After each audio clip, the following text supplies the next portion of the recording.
No comment. Simply wait channel உங்களை அன்போடு வரவேற்கிறது. இந்த வீடியோவில் நம்ம என்ன டிஸ்கஸ் பண்ண போகிறோம்னு பார்த்தீங்கன்னா, கிரேட்டஸ்ட் ஆஃப் ஆல் டைம் படத்தோட ட்ரெய்லரோட அனௌன்ஸ்மெண்ட் வந்து நாளைக்கு வந்து ரிலீஸ் ஆக போகிறதா இப்போ வந்து நம்ம அர்ச்சனா கல்பாத்தி அவர்கள் ட்வீட் போட்டிருக்காங்க. இந்த அனௌன்ஸ்மெண்ட் வந்து நம்ம தளபதி ஃபேன்ஸ்க்குலாம் வேறு லெவல் ட்ரீட்டாக இருக்க போகுது. குறிப்பாக இந்த அப்டேட் இன்றைக்கி வந்து ரிலீஸ் ஆகும்னு சொல்லிட்டு ஃபேன்ஸ் தரப்பில் வந்து வேறு லெவல் எதிர்பார்த்துக்கிட்டு இருந்தாங்க. ஆனால் நம்ம அர்ச்சனா கல்பாத்தி வந்து அவங்க வந்து இப்போ சொல்கிறது பிரகாரம் வந்து ட்ரெய்லரோட ரிலீஸ் டேட் அனௌன்ஸ்மெண்ட் வந்து நாளைக்கு வந்து 6 மணிக்கு கொடுக்க போகிறோம். வி ஆர் ஆல் வெயிட்டிங்னு சொல்லிட்டு அவங்க வந்து மென்ஷன் பண்ணியிருக்காங்க. இந்த படத்தோட ட்ரெய்லர் மூலமாக தான் இந்த படத்தோட ஒரே ப்ரொமோஷனாக இருக்க போகுது. ஏன்னா இந்த படத்துக்கு வந்து ஆடியோ லான்ச்னு ஒன்று கிடையாதுன்னு சொல்லிட்டு நிறையா பேர் வந்து சொல்லிக்கிட்டு இருக்காங்க. நம்ம தளபதியோட படத்துக்கு வந்து 2வது மூவியாக வந்து ஆடியோ லான்ச் இல்லாமல் வந்து இந்த படத்தை வந்து ரிலீஸ் பண்ண போகிறாங்க.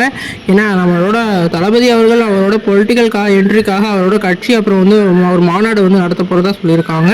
அதனால் அந்த இதையும் வந்து கொலாபரேஷன் பண்ண வேணாம்னு சொல்லிட்டு இப்போ வந்து இந்த படத்தோட ப்ரொமோஷனாக ட்ரெய்லரோட அப்டேட் தான் வந்து நமக்கு ரிலீஸ் ஆக போகுது. நாளைக்கு வந்து இந்த படத்தோட ரிலீஸ் டேட் ட்ரெய்லர் வந்து நமக்கு வந்து அந்த போஸ்டர் மூலமாக அறிவிச்சிருவாங்க. இந்த ட்ரெய்லர் தான் வந்து இந்த படத்தோட ஒன்லி ஒன் ப்ரொமோஷன். இந்த ட்ரெய்லர் மட்டும் நல்லா இருந்து எல்லாத்தையும் சாட்டிஸ்ஃபை பண்ணுச்சுன்னா இந்த படத்தோட பாக்ஸ் ஆஃபீஸ் கலெக்ஷன் வேறு லெவல் சம்பவம் பண்ணும். ஏற்கனவே இந்த படத்தோட ஒவ்வொரு போஸ்டரும் இந்த படத்தோட ஹைப்பை வந்து வேறு லெவலில் கொண்டு போகுது. நீங்கள் இந்த ட்ரெய்லருக்கு எவ்வளோ ஈகராக இருப்பீங்கன்னு சொல்லிட்டு கமெண்ட் பண்ணுங்கள். இந்த சேனலுக்கு புதுசாக இருந்தால் இந்த சேனலை சப்ஸ்கிரைப் பண்ணி பெல் ஐக்கனோட கிளிக் பண்ணி வச்சுக்கோங்க. நன்றி.